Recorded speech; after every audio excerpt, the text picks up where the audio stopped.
Okay, now we have completed the basics of logic, finding out what an argument is, understanding the parts of the argument, understanding what makes an argument a good argument and makes it not such a good argument. And now we're going to spend at least this week's module on words, and we could spend on language and meaning. We could spend a lot longer than 1 week on language and meaning, but this is an intro course, so we don't have to do that. You'll be much relieved to know. But I'm going to select two segments from the textbook in particular to talk about, because they have to do with interpreting different kinds of uses of words and definitions for words. First, we're going to think about the variety of meanings. And we might think, well, wait a second, there's just, something means what it means. But any of us who've looked up definition of a term in the dictionary has seen the multiple and oftentimes demonstratively different definitions for what seem to be pretty straightforward words. But there are two linguistic functions that we use when we share words that are primary in helping us understand the word's meaning. The first one is just a cognitive meaning. Like we're just sharing information, right? I'm just going to share with you that Texas has executed more inmates than any other state. That's a fact. Now you can draw from that any conclusion you wish, but and make any argument you may want to, but it's just me passing along information to you. Now, when you get that information, if it makes you feel uncomfortable or angry, or you're not a fan of the death penalty, you may have an emotive reaction to it. You may express a very different type of linguistic function, one that expresses emotion and feelings. So you may say the death penalty is a cruel and inhumane form of punishment, right? That's emotive. So one is cognitive and the other emotive, and that can cause us, when we're making arguments, to try and smuggle in value claims, right? We might want to try and make an argument about Texas, right, based on those two statements, one emotive and one purely cognitive. So we may try to take a value claim made in the emotive statement that we make, that the death penalty is cruel, that it's inhumane, and we may try, and it's therefore bad, right? We're giving it a quality. When we say value claim, we mean quality. We're declaring the quality of something. We may, say the death penalty is bad because innocent people have been executed. And so the question becomes, we all make emotive statements, right? We all make cognitive statements. It's my job daily to share information cognitively with you, to give you information and then assess how well you've understood that information. So I may make emotive, may use emotive terminology in relation to those cognitive statements. And that emotive terminology can sometimes be interpreted as assigning a good or bad value to the cognitive information that I've also shared. So should we use emotive terminology in logic? And the answer to that is really, it depends. Of course it depends, right? On the whole, a logical statement is supposed to stand on its own strength of reasoning. in evidence, which the statement Texas has executed more people than any other state is a cognitive statement that requires, it's factual. It requires no argument. We can count them, right? We can count them. But emotive statements cause us to rush to make absolute judgments. And it really tries to sway people with, big words. When I say big words, I mean absoluting words that tend to put things into definitive categories that assign them certain positive or negative values, like evil or glorious or disgusting or heroic. So we're trying to get people to agree with us. For instance, I might say, well, putting using the death penalty is we shouldn't use the death penalty because it's bad, because people unduly suffer, and we put it's cruel and unusual, and we put people to death who are innocent, right? So using the death penalty is evil. That argument commits a fallacy, and you'll learn about this fallacy later on in the class, but this is an appeal to emotion. And so on the whole, we do not use emotion in logical arguments. It doesn't mean we don't have emotion when we're engaged in a logical argument. We very well do have emotions. The best discussions we can have about topics is when we care about them, right? So caring about them kind of implies that we have some emotion, some skin in the game. But when we make a logical argument, when we actually make our argument, then we cannot use an appeal to emotion without committing a fallacy. So I can't just argue that the death penalty is bad because it's evil. That's no argument at all, right? That's an emotional appeal to conjure up whatever your idea about evil is and associate with the death penalty, so you will agree with me that we should not use the death penalty. So that is why we don't use emotion in logic. So in a logic class, in a philosophy class, we would not use emotion. To use emotion or rhetoric instead of reasoning is to weaken your argument. Now, if we are giving a sermon, if we are doing advertising, if we're giving a political speech, then yes, we're going to use emotive statements in it. It's not pure logic. Sermon is not pure logic. Political speech is not pure logic. People wouldn't get fired up if they had to listen to either one of those things as a statement of fact, right? They enter into that type of exchange expecting to be emotionally impacted.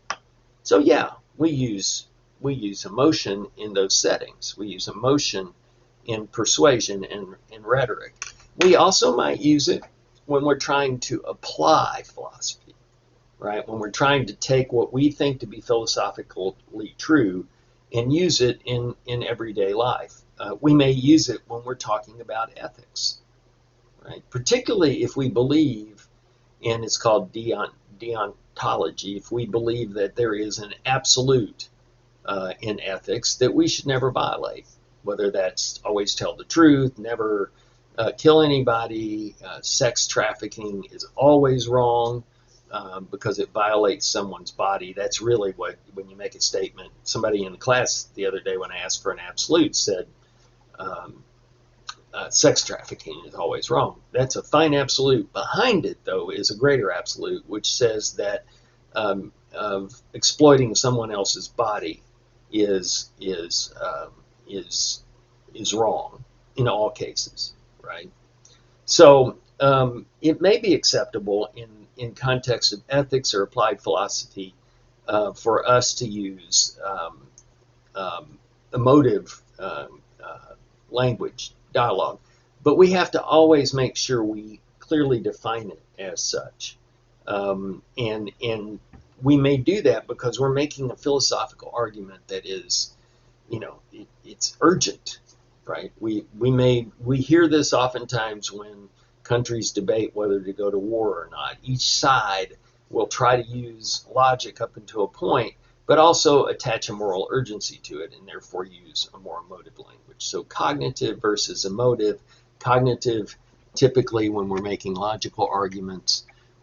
Emotive in more in contexts where it's expected, politics, religion, advertising, and then sometimes emotive as part of a discussion about what's the right thing to do or how to apply a particular principle of ethics.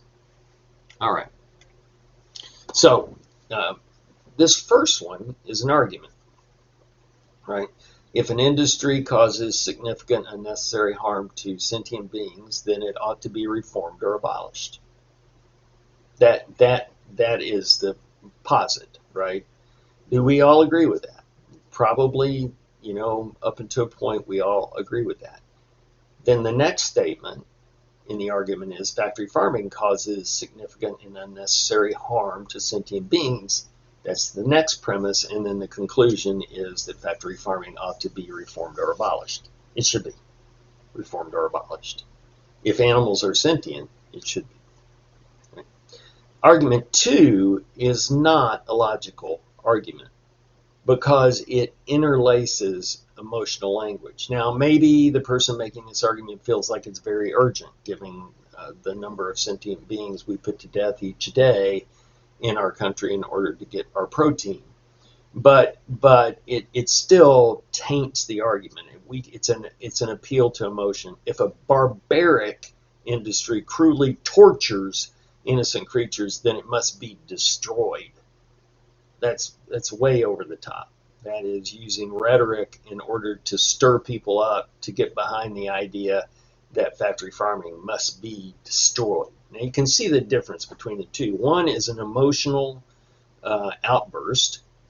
The other, not based on bad reasoning, but still compromised because of the emotions. The one above, a cogent, sound argument that you can disagree with, but you can't disagree that it's a cogent or sound argument. All right, so there are some defective aspects that enter into cognitive meaning. So when we're talking to one another just rationally, right? I'm just providing cognitive information to you. No emotion involved. Then there are things that can compromise how we do that. One is vagueness, right? Vagueness is when we use words that have maybe a range of meanings that are quite extensive. Love is, as the slides say, it's one of those things. What do we mean by love? I love this food is not the same thing as saying I love my significant other, right? It's not. I don't think your significant other would want it to be the same thing, right? I love my dog. I love my children. Even I love my children versus I love my wife. Those are two different types of love. So you need to be more specific when you make an argument or share cognitive meaning that involves these types of words. And then ambiguity is when the word could mean any number of things. Whereas love, you could argue, is a quality with many meanings. An ambiguity is a use of a word that could actually refer to many different qualities. So not a single quality with many meanings, but a word that might refer to many aspects of what you're talking about. And the one used here is light beer. Okay. A Miller Lite or whatever your choice of lager is light in taste, light in color, light in calories, and light in alcohol. Right? So what do you mean when you say light beer? Got it? Okay. So Ambiguity and vagueness are two defects that enter into cognitive meaning. Here's some other vagueness examples, right? Tall. What's tall mean, right? Is tall 5'11"? Is tall 5'10"? Is tall 6'1"? We all have a kind of different. And what does tall mean if it's a woman, or if it's a man? Those mean different things. The term is imprecise. Experienced politician. What's that mean? Is that they've spent you know 20 years in Congress and now they're running for I don't know, president? Or does it mean they're experienced in some other way, right? You should avoid unhealthy food. Well, okay, what exactly is unhealthy? How do you define it? Is it food that has too much fat in it, too much salt, too many calories? All those things can be unhealthy in too great a quantity. So whenever you find words like this, or you need to use words like this in an argument, you need to focus on what those mean, okay? You need to give more definition to them. You need to be more precise. And we're going to talk about definitions in a minute and aspects of them. And there's many types of definitions, but these are words that need definitions of precision. They need more precision in their use. Ambiguity. I saw a man with a telescope. All right. Was it a man using a telescope, or you used a telescope to see a man? Students complain to the dean about the teachers. Did the students complain about the teachers, or did they complain to the teachers along with the dean? Right? So it can be very ambiguous. You sometimes encounter these when you're just in conversation, because you have to ask for a clarification, right? That's a sign that there's been a defect in the cognitive exchange, in the exchange of information. All right, now definitions and their purposes. So there are two things going on when we have a definition, right? There is the group of words or word that we want to define, and then there's the group of words or word, usually group of words, that we use to define it. And the words up here are words that apply to those two groups. The longest word, ironically, is the word that applies to the word or group of words that's being defined. The shortest word is the word that applies to the word or group of words that does the defining. Definiens versus definiendums, right? I don't know why. Don't ask me why we do this in academia, but we love our words, right? We love to create words that are confusing, that people have to ask us what they mean, and then it's like we're stuck with them. So we're stuck with these two words. The short one means the words used to make the definition. The long one means the words that are being defined, the word or words that are being defined. Good Lord, we sure do like our words. And here's a little diagram, right? Just to make it clearer. Word to be defined, words to define it. Long word, short word. All this makes the definition. Now, aren't you glad we got that out of the way? All right. Here's the more interesting part. Definitions have different purposes, right? We use them in different ways. And so we're going to go over a few of the ways we use them. One is we stipulate what a definition is. So this is typically when we encounter something that we don't really have a word for, right? And therefore we have to create a word and create a definition. The example used here is the offspring between a male tiger and a female lion versus a male lion and a female tiger. In one case, it's a tigon. In the other case, it's a liger, right? A tigon is the male tiger, and a liger is a male lion. So we have prioritized, notice this, young women and women of any age, we prioritize the male. The male gets to determine what the word is here rather than the female involved in this.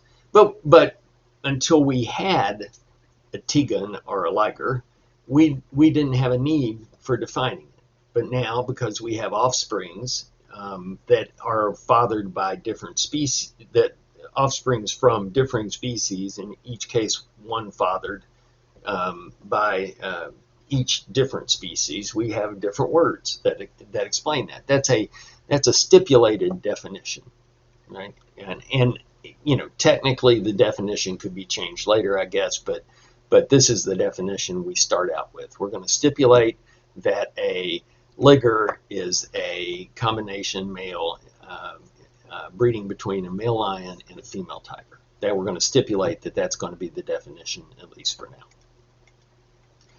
Lexical are definitions that are already established. In other words, lexical, think of lexical, another big word, but lexicon, dictionary, collection of words. Lexical definitions report the meaning of a word that already has a meaning that a word already has in a language. So we don't have to invent these words. We already know them, we already use them, and if we're really good, we don't use them vaguely. And these are dictionary definitions. So lexical definitions help eliminate ambiguity in words that have multiple definitions, like light. What do we mean by light beer? A light beer is typically a low-calorie beer. That's what we generally mean. And you might even want to make that more precise. We'll come on to that in a minute, by dictating what low-calorie means. So you've got stipulate, lexical, and precision. And that's what I mean before, right? This is how you reduce vagueness, whereas this is how you reduce ambiguity. This is how you reduce vagueness. So if we were going to define poor, we need to say what that is. Is that having a household or annual income of less than some amount? I would say it's probably higher than 10,000 in our society. You're poor when you're making 40 or 50 in our society. You can be if you have family and everything. And net worth less than 20, that's probably a little low too. But the point is that we're trying to define with more precision the definition. Light beer, right? Light beer, the general definition of a light beer is a low-calorie beer. All right, what do you mean by low-calorie? So we might say a light beer is a beer with less than 100 calories. I mean, it might be 110, it could be 115.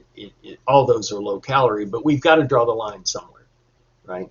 And so in order to keep the word light from being, from lacking precision, then we also have to define low calorie. Get the idea?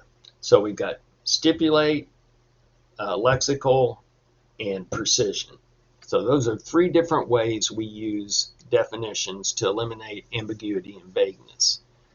Theoretical is assigning meaning to something based on a scientific or philosophical theory, right? And remember, in science, a theory can be something that's been proven as fact, right? Because science is always in process of trying to prove its own theories wrong. So if I come up with a theory in science, your job as my colleague is to try and prove that theory wrong. And the more times you and every other scientist hammer my theory, the more certain my theory becomes of being useful, right? But it's still a theory. Tomorrow something else could come along. So just remember that, because you're going to encounter theoretical definitions that sound like they are statements of fact. You'll say, well, that's a lexical. It's a definition from a dictionary. Well, maybe, but it's still scientific if it is about a scientific or philosophical theory. For example, heat means the energy associated with random motion of the molecules of a substance. That's an easy one. I mean, that is, but you could still see how you might say, well, that's a definition I would expect to get in the dictionary. But it's about science. Got it? Got it. All right. Now, persuasion is exactly what it sounds like. I'm trying to get you to have an attitude with my emotion. This is an emotional, value-laden meaning to a word while making it appear that the word really has or ought to have that meaning in language. We do this with political parties: conservative, liberal, Democrat, Republican, right? Each one of those other side wants to define the other side in a certain way, right? And it oftentimes is to engender a negative attitude towards that side. So think of persuasion is going to be emotionally laden, right? We're up until now, we've been talking about definitions that aren't going to be emotionally laden. Theoretical is in the realm of science, right? Lexical is in order to make our statements. These are accepted definitions of words. So stipulating is for new definitions. You get the idea. All right, so this is just to give us some practice. You can go through these. I didn't put a key in here, but I will. So I'll tell you, inflation. This is a lexical definition of inflation. But what is this? Well, you would know immediately that this is a persuasive definition because it's got emotional words like corrupt, elites, pretending, that sort of thing. So this is a persuasive definition. This one, you should immediately see artificial intelligence and think, okay, scientific concept, right? So this is going to be a theoretical definition. And over here, again, you start to say, okay, billionaire, I think I could define that lexically, right? It would be somebody with $1 billion or more dollars. And then you'd have to make it more precise. You'd have to be precising in your definition. $1 billion or more dollars in the bank, actual cash, or $1 billion or more dollars of net worth, cash, property, stocks, etc. Most of the time it's the latter, right? So, in fact, I think that the actual lexical definition would put it at net worth. But this one is saying anyone with more wealth than could ever be morally justified. So you know this is a persuasive. So lexical, persuasive, theoretical, persuasive. All right. Let's go one more. Two more, actually. All right, climate refugee, a person forced to leave their home due to long-term changes in climate, such as rising sea levels and drought. This is a precising definition. Because why would it be a precising definition? Well, it's going to go ahead and talk about long-term changes in climate and give you a definition of what those long-term changes is. It's like I can change my light beer definition from a lexical to a precising definition when I define what low calorie is. Pandemic, a disease outbreak that affects more than 1% of the global population simultaneously. This is probably well accepted enough to be a lexical. I mean, it's a definition we use in medicine. It might, you could argue, be a theoretical one, and that's why these categories can be a little squishy, but I think this one is precising, this one is lexical. What is this one? Deep state, an unseen network of government officials and elites secretly controlling national policy.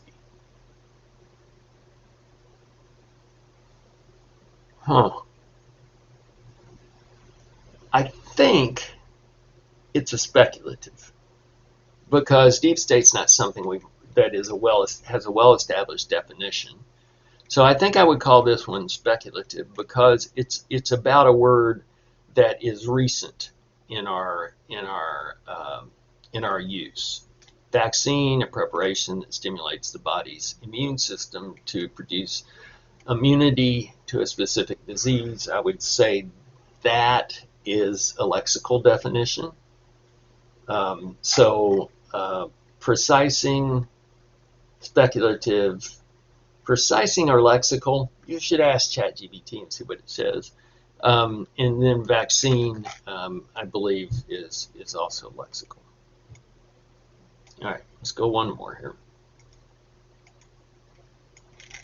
Right. Fake news, any reporting that criticizes one's preferred leader. Well, I think that's going to be speculative because like deep state, it's a recent word that has arisen and is still being used in a number of different ways. It can mean misinformation. It can mean a lot of different things. Unemployment. This, to me, given individuals who are without work, would make it lexical. But it goes on to say available for work and actively seeking employment as measured by monthly federal labor statistics. Precising, right? Quantum entanglement, science, theoretical, cancel culture, a movement where powerful voices on social media, silence dissenters, destroy lives. This is definitely a persuasive argument. All right. So hopefully that all makes sense. It's not a lot of information for this module, but I think that stuff's important. I think it's interesting even to think about how miscommunication occurs because of some of these weaknesses that we allow into our communications. And some of that's because we communicate so much, we get kind of sloppy at it. It takes a lot of brain power to make sure that you're, not, trust me, I've been living with the same person for a very long time, and she and I constantly miscommunicate because we assume the other knows exactly what we mean by how we're using the word, for instance. And all we're trying to do is communicate facts many times. And it's still easy to do after a long time of being around one another. So think about how easy it is to do in a classroom, over lunch at Chick-fil-A, when you're talking to your friends. That it's really easy to do. So all I would say is let's work harder on it and give each other some grace, right? Don't always assume the worst about what somebody is conveying. I mean, if they're using emotionally loaded words, then they're asking you to make a judgment, and you may have to. But don't assume just because somebody says that their parents or their friend or they are Republican, that they mean the very worst thing that you can think of about being a Republican. That's not the lexical definition of a Republican. You probably need some precising definition there, and what you don't need is persuasive emotional definitions there, because that's what keeps us from communicating altogether. All right, well, thanks everybody. We move on to fallacies next week, which I think you will enjoy getting into. Hopefully this wasn't too painful either. Take care. Let me know if you have any questions.